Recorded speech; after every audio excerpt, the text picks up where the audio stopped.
여러분 혹시 버터떡 드셔보셨어요? 이게 저는 한국에서 막 유명한 카페들이 만들어낸 건 줄 알았는데 사실은 알고 보니까 중국 상하이 황요넨가오라고 하는 디저트라고 하더라고요. 이게 겉은 바삭하고 속은 쫀득하다고 원래 SNS에서 먼저 난리가 났던 디저트래요. 근데 제가 오늘 이 비즈니스 얘기하는 채널에서 이 버터떡 얘기를 왜 하냐면요, 이게 버터떡이 지 혼자 알아서 뜬 게 아니거든요. 뭐냐면 계보를 우리 한번 쭉 볼게요. 여러분 2022년도에 대한민국에 약과가 유행했던 거 아세요? 그러고 나서 갑자기 포켓몬빵이 막 갑자기 유행하면서 띠부띠부 실 때문에 막 사람들 줄 서서 편의점 투어 다니고 그랬었던 것도 기억하시죠? 그러고 나서는 탕후루가 유행하면서 탕탕 후루후루 하는 음악까지도 유행하고 학교 앞마다 막 전부 다 생겼었잖아요. 그러다가 두바이 초콜릿이 있었어요. 두바이 초콜릿 이거 뭔데 이렇게 맛있어 라고 하다가 이거를 마시멜로우에 넣었더니 두쫀 쿠가 된 거거든요. 두바이 쫀득 쿠키. 그러다가 갑자기 무슨 강호동님의 옛날 영상이 뜨더니 봄동 비빔밥까지 뜨고 그 디저트의 계보를 이어서 지금은 버터떡. 이게 2022년도부터 지금까지 약 한 4년 동안 쭉 이어진 유행하는 음식의 계보거든요. 근데 속도를 한번 보세요.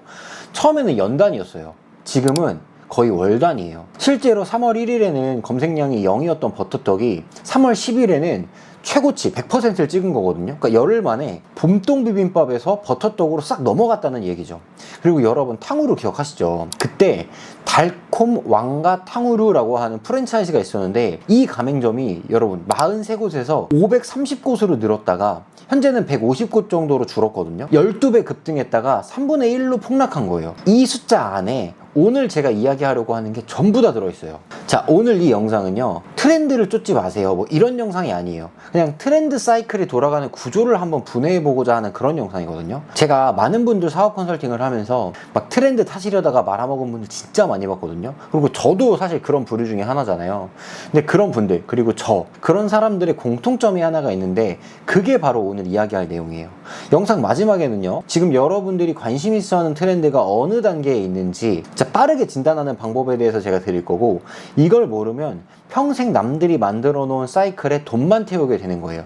그러니까 여러분 끝까지 봐주시면 좋겠습니다. 자, 먼저 구조부터 보고 갈 건데 모든 트렌드는 4단계를 거치거든요. 자, 첫 번째는 도입기. 이때는 누군가가 해외에서 들여와요. 중국, 일본, 두바이 같은 데서 들여오고 블로그나 유튜브 일부에서 이거 괜찮던데 정도로 막 언급이 되기 시작해요. 검색량은 조금 미미하죠. 근데 이 시기에 들어가면 시장을 만드는 사람이 되는 거예요. 근데 검색량이 적으니까 대부분의 사람들은 야, 이 시장에 뛰어들어도 되나? 라는 생각이 들어서 안 들어가거든요. 두 번째 단계는 확신기예요. 폭발하는 시기인데 한두 인플루언서들이 이제 터뜨리기 시작하는 거예요. 그러다 보면 SNS에 인증사진 막 올라오고 언론 기사 나오고 프랜차이즈들이 막 늘어나기 시작하죠. 그러면 검색량을 봤을 때 한 달에 막 10배에서 100배로 뛰는 거예요. 이 시기에 들어가면 후발주자 중에서도 선두권 자리는 잡을 수 있어요. 돈을 벌 수 있다는 뜻이죠. 자, 세 번째, 포화기에 들어가면 이때는 전국에 해당 메뉴의 프랜차이즈 붐이 일어나요. 그래서 동네마다 간판이 생기고 TV 뉴스에서 이거 유행입니다 이런 식으로 막 나오기 시작하고 예능에서 막 이야기하고, 이때가 진짜 위험한 순간이라는 거 아시죠? 그러니까 밈이 끝난 거예요, 한마디로.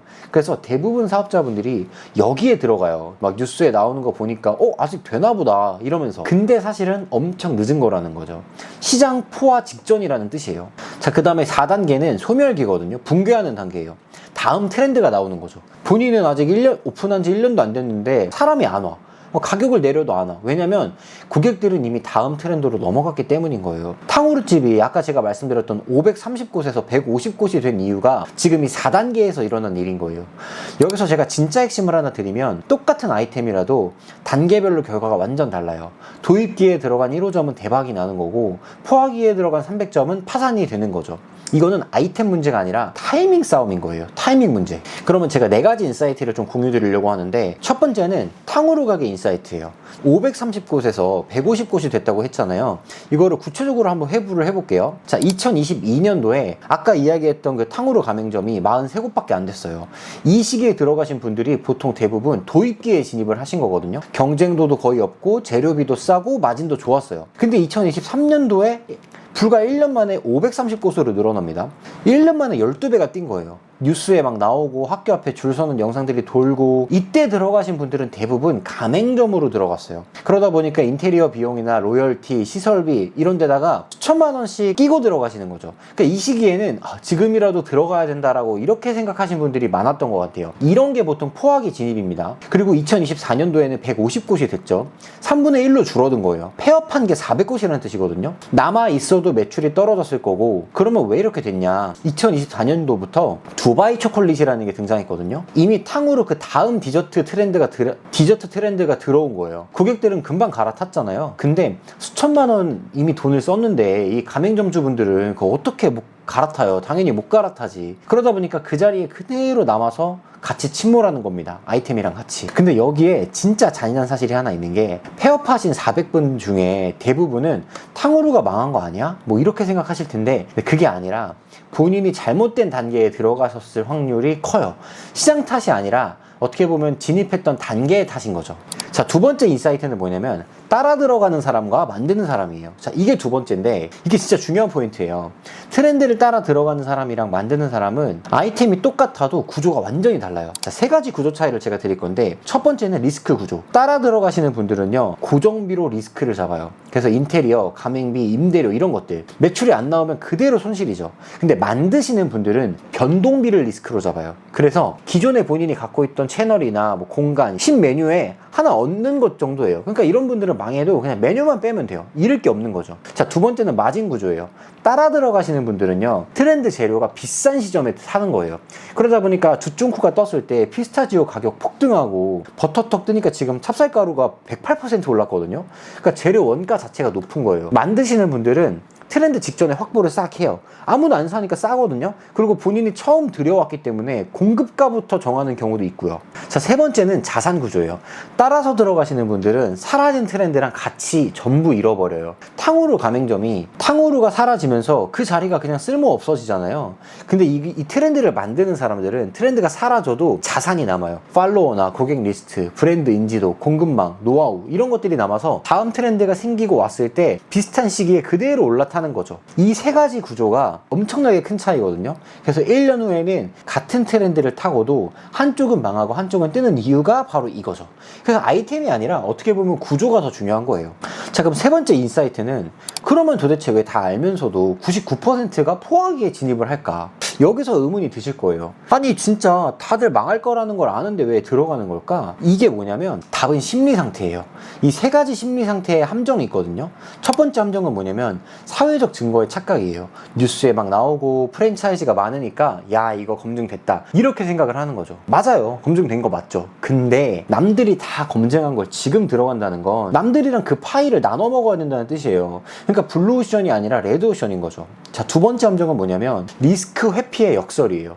아, 확실한 거 하자, 이 마음으로 오히려 포화기에 들어가게 돼요. 근데 보세요, 확실해 보일수록 후발 리스크가 큰 거예요. 진짜 안전한 타이밍은 오히려 불확실해 보이는 도입기에 들어가는 거거든요. 세 번째 함정은 뭐냐면 타이밍 압박감이에요. 와, 지금 안 들어가면 늦는데? 이게 주식에서도 똑같거든요. 이런 조급함이 있어요. 근데 생각해보세요. 지금이 늦기 직전이라면 이미 늦은 거잖아요. 진짜 기회는 늦는지 아닌지 모르는 그런 불확실해 보이는 타이밍, 그때가 진짜 기회의 시점이라는 거죠. 사업가라면, 여러분들이 진짜 비즈니스를 하시는 분들이라면 이 세 가지 심리적 함정에서 벗어나셔야 돼요. 방법은 딱 하나예요. 나만의 타이밍 기준을 갖는 것. 그래서 남들의 신호가 아니라 본인만의 신호를 만들어서 움직이셔야 된다는 거죠. 자, 네 번째 인사이트, 이게 마지막 인사이트인데, 진짜 자산은 아이템이 아니라 패턴이다. 이게 제가 오늘 영상에서 여러분들한테 말씀드리고 싶은 핵심이거든요. 자, 트렌드를 따라가시는 분들이랑 트렌드를 만드시는 분들을 구분하는 진짜 차이는 뭐냐면, 만드시는 분들은 아이템이 아니라 패턴과 구조를 갖고 있거든요. 자, 이 패턴과 구조가 뭐냐? 자, 이번 트렌드가 어떤 구조로 왔고 다음 트렌드가 어떤 구조로 올 것이다 라는 예측 모델인 거죠. 예를 들어서, 자, 이번 디저트 계보를 한번 보세요. 공통점이 있어요. 일단 식감이 겉바 속 쫀이에요. 탕후루나 두바이 초콜릿, 두쫑쿠, 버터떡 이런 게 다 겉에는 바삭한데 먹었을 때는 막 쫀득쫀득 막 이런 식감들을 갖고 있거든요. 그리고 해외에 원조가 있는 거를 재해석했어요. 중국, 두바이, 일본 이런 데서 왔잖아요. 그리고 SNS에 인증 가능한 비주얼이어야 돼요. 지금 최근에 늑대 그 대전에서 탈출해가지고 대전에서는 늑구 빵도 만들고 막 이러잖아요. 그 비주얼만 봤을 때 SNS에서 알아볼 수 있어야 된다. 그리고 네 번째는 집에서 따라 만들 수 있는 레시피가 있어야 되는 거예요. 그래서 두쫑쿠도 막 안성재가 유튜브에서 막 만들고 이랬었잖아요. 이런 거죠. 그래서 이런 패턴을 갖고 계신 분들은 다음 트렌드가 오기 전에 어떤 해외 디저트가 겉바속존이고 SNS 사진빨을 잘 받을까 이런 걸 미리 찾는 거예요. 그래서 다음 달 트렌드가 아직 나오기도 전에 원재료를 먼저 확보하는 거죠. 이게 만드는 사람들인 거예요. 트렌드를 만들어가는 사람들. 자, 1인 사업자분들이 진짜 쌓아야 할 힘, 뭐 능력 이런 것들은 뭐냐면 트렌드 아이템 이런 게 아니에요. 패턴을 읽는 게 더 중요한 거예요. 패턴을 읽는 게. 두쫑쿠는 사라져요. 버터떡도 곧 사라질 거예요. 근데 여러분들이 쌓아놓은 이런 패턴, 구조 이런 거는 이렇게 5년, 10년 갈 수도 있는 거죠. 아이템은 소비되지만 여러분들의 패턴과 구조는 축적이 돼서 여러분들의 사업 실력이 되는 겁니다. 그래서 제가 영상 처음에 1인 사업자분들도 트렌드를 진입할 수 있는 이거 들어가도 되나? 말아야 되나? 라는 거를 진단할 수 있는 방법에 대해서 알려드린다고 했잖아요. 여러분들이 나 이거 들어가고 싶은데 라는 트렌드를 발견할 때마다 한번 제가 지금 알려드리는 방법들을 떠올리면서 판단을 해보세요. 자, 첫 번째는 지금 내가 보고 있는 트렌드가 메이저 언론 뉴스에 이미 나왔나요? 예, 아니요. 한번 해보시고. 자, 두 번째는 전국 프랜차이즈가 3곳 이상 이 트렌드로 매장을 열었나요? 예, 아니요. 해보시고. 자, 세 번째는 이 트렌드가 핵심 원재료 가격이 혹시 상승했나요? 예, 아니요. 체크해보시고. 자, 네 번째는 혹시 유튜브나 틱톡, 릴스, 쇼츠, SNS에 땡땡땡 집에서 만드는 방법이라는 영상이 많이 올라왔나요? 예, 아니요 해보세요. 자, 이 4가지 문항 중에 혹시 전부 다 예라면 이거 지금 들어가시면 여러분 아까 초반에 말씀드렸던 탕후루 530곳 중에 한 분이 되시는 거예요. 절대 들어가시면 안 됩니다. 만약에 3개 이상 예다 그러면 포화기에 가까운 상태예요. 들어가실 거면은 좀 생각을 해보시는 게 좋아요. 자, 만약에 2개다 그러면 진입 가능하긴 한데 빨리 들어가셔야 돼요. 조금만 더 망설이다가 늦을 수도 있어요. 자, 그래서 지금 알려드린 제 4가지 문항 이게 왜 강력하냐면 대부분의 사업자분들이 이게 유행이다 이런 막연한 감각으로 뭔가 하려고 해요. 근데 유행이라는 게 감각 자체가 아니라 이미 유행이 됐다라는 거는 어떤 포화기가 됐다는 신호거든요. 그래서 여러분 사업하시는 분들이라면 감각으로 하시면 안 됩니다. 물론 감이 좋으신 분들도 있죠. 근데 우리가 사업가라면 진짜 냉정히 돈을 다루는 사업가라면 감이 아니라 이런 구조나 패턴 이런 것들을 조금 더 실력을 키워야 된다. 자, 마지막으로 제가 말씀드리고 싶은 건 트렌드를 따라가시는 분들은 남의 사이클에 돈을 태우는 거고 트렌드를 만드시는 분들은 자기 구조 위에 사이클을 얹을 뿐이에요. 그래서 진짜 여러분들이 사업가적 자산을 만들려면 트렌드를 읽는 거 뭐 이런 게 아니라 트렌드를 만들어가는 이런 게 더 능력이 더 중요하다고 보고요. 그렇게 하다 보니까 지금 보시면 탕후루 아까 말씀드렸던 것처럼 500곳 중에 400곳이 사라졌다 했잖아요.